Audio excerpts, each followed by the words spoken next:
Hello and welcome back to the channel. Hopefully you can hear me because I'm just on my camera phone.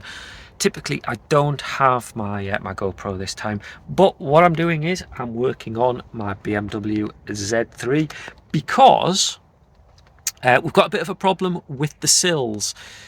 Now these sills are bolt-on outer sills on the Z3. Remember, this is 1997. And mine are very badly corroded, and it's been picked up, actually it's been noted, so need to have a look at that. So I'm going to take the outer sills off with a bit of help from my dad and figure out what the corrosion's like. Do I need to replace the sills? Second of all, what's it like underneath? What's the actual chassis like? So we'll take a look, and hopefully I'll be able to show you what I've done.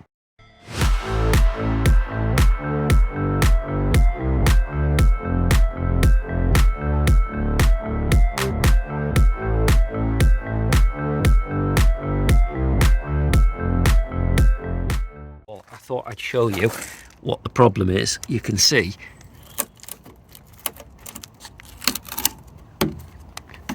they're just coming apart. That's not good. Now remember, these are outer bolt-on sills, so the idea is we want to unbolt that sill, and to do that, now everywhere says to take the wheel liners off, front and back, so you can get at the bolts and then take them off. Now I don't think we're going to need to do that. So what I'm going to do is I'm going to talk you through what exactly is going on. Not the best of videos, this one, but first of all you can take a peek in there and you can see where the bottom of the sill is rotting, and actually that's the inner sill you can see at the back there that does look a little rotted but not too bad. Here you can see the outer sill at the bottom and the various bolts, and the side panel, and also at the top that's the wheel arch that they recommend you take out. I'll show you a little bit about that later. To undo all of these bolts, you can see a spanner like that is really useful. They're all 8mm, so that's one to make sure you've got, and a good fitting 8mm as well, because some of those bolts don't fit very well on a regular, so do be careful you're not rounding them off. Now you can see there's ones that are hiding behind the side panels, like these two here, so you have to take those off. They're relatively easy to take off and put back on. There's also this one which is hiding behind the door, so again take the side panel off, open the door, and you can get at that bolt there.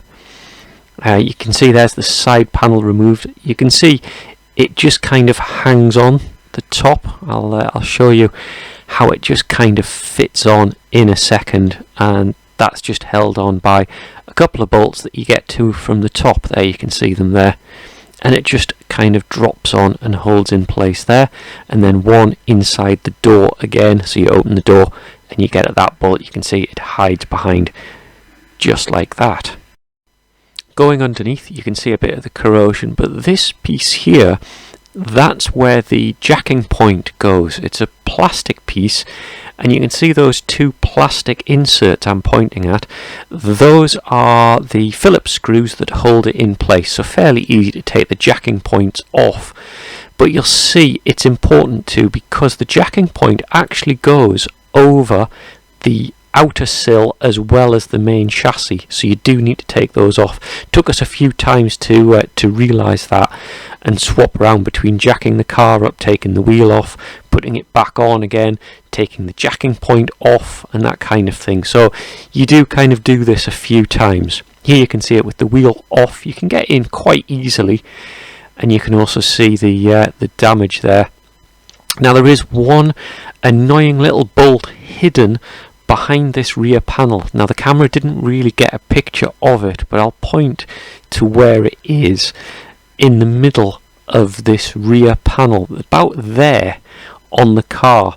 Now I was looking, I didn't want to remove this rear panel completely because it's the piece that also sits where the fuel filler is, but what we found is this plastic piece here. If you pop that off, and then behind it there's a few bolts. There's one sticking out there, can't remember how many there were, again 8mm, and what you can do, you can see one hiding there, take that off and then you can undo each of these, and there's enough flex on the panel that allows you to then get your spanner up inside it. There it is, there's the hiding one. You can just get in there with a small spanner and you can then get that one undone. Again, be careful with it, they do round very easily, we found. Go slowly, put pressure on, and then they all start to come off. Actually, none of them snapped or were particularly difficult, even due to the rust. So whether that was luck or not, I'm not really sure.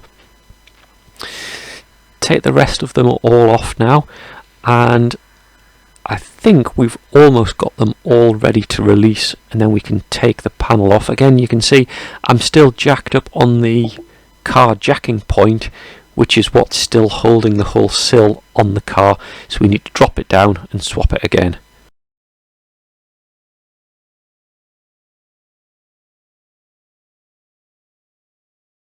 This shows how much rust and damage was on that old sill, and actually you can see a previous repair here. So this has been glued or bodged or filler or something that is holding it onto the car. That's not a bolt that's left over, so that's something that I am going to have to just rip that off and then clean it up afterwards.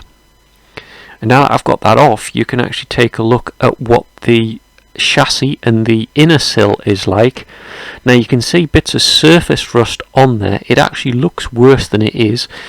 We did attack it with a screwdriver and gave it a go to see how bad it was, and actually it's all surface, so I think a bit of wire brushing, maybe some rust converter on it as well.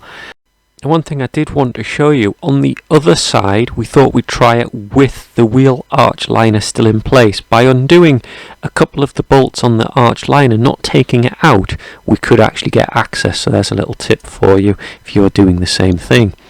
And here you can see it removed again. It's rusting and falling apart, but actually the sills on the car and the actual chassis itself is solid. Again, a lot of that is surface, but no holes, and testing with a screwdriver we couldn't make holes in it. You can see just trying to make sure that it is solid, because if we needed to we could cut out and weld patches in, but I don't think we're going to need to do that in this case. Like I say, just cleaning it down and then coating it and protecting it should solve it. Here you can see a much better view of the side panel when it's removed, and the front piece. This is actually the worst part on the whole car, I found.